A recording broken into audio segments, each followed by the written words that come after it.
I will start the practice of inhabitation. Please feel free to find a spot. And then I give me the sound. So you will okay. Hey, I just wanted to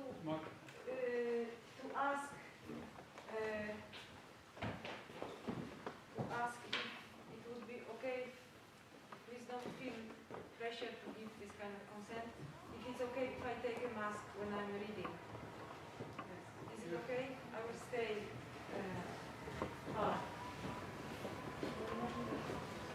Yes. Okay. Hello, everybody. Hello.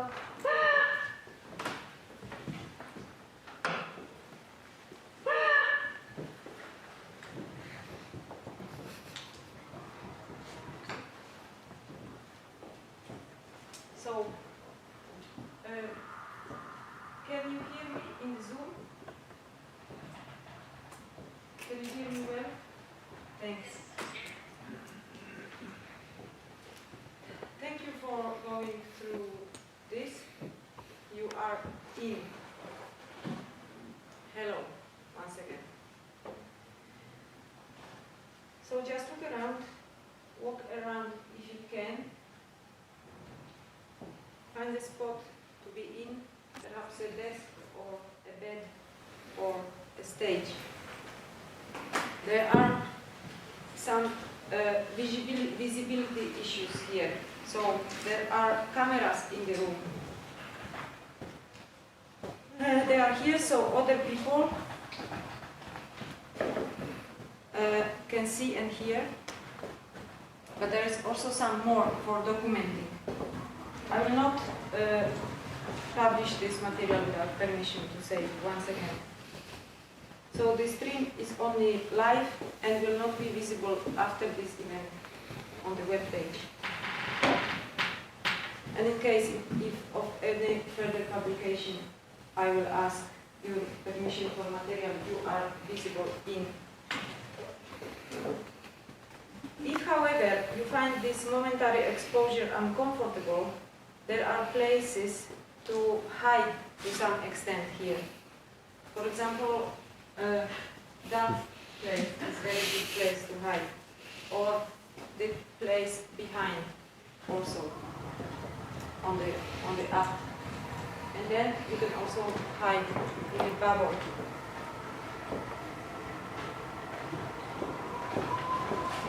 In the Zoom, you can choose to switch off your camera. It is not required to be visible there. Or you can just hide in some dark spot and we will not also be able to see you.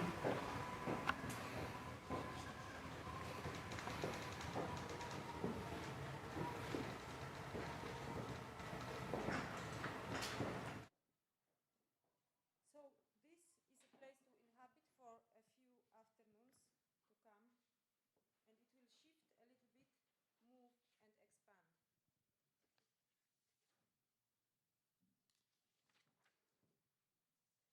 And this room is part of a building, and this building is a theater academy. And the theater academy is part of the University of the Art Helsinki.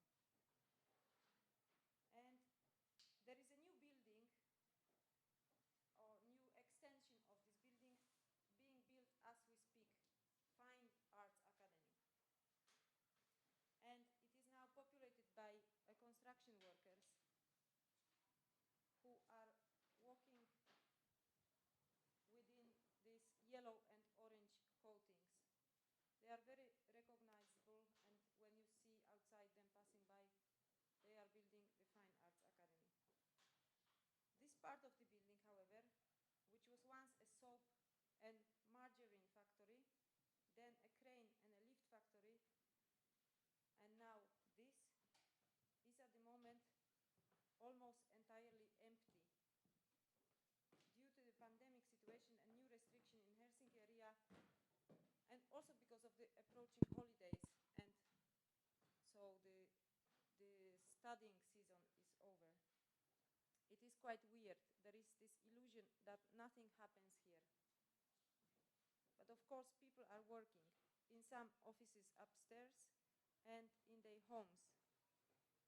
I would guess that many are actually having more work because of this situation than when they worked here. So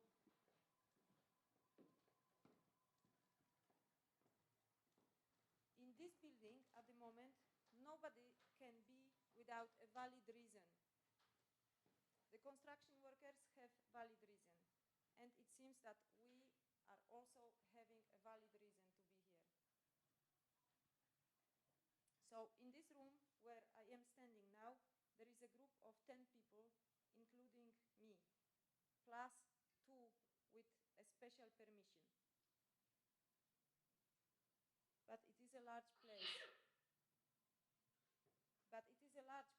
So no worries.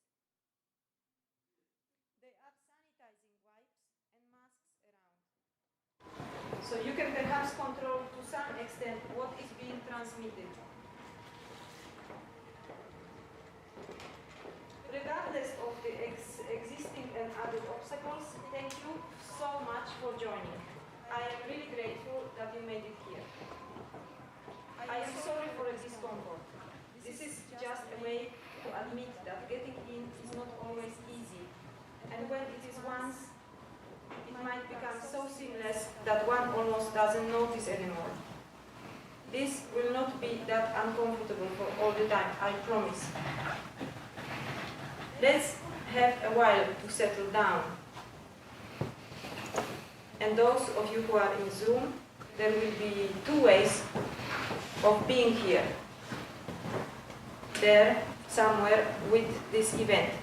Zooms at times and live stream at times. I hope this will make things more comfortable, actually. So the website with the program with address mONSTERFERENCE.org will help you to navigate. And I would suggest for you to now to be directed to the stream through this link, which then I will post in a second. So go there and see how it works. And when you are there, you could quit Zoom for a while. Okay? Yes? Ha ha ha ha ha ha ha ha. See you in a bit.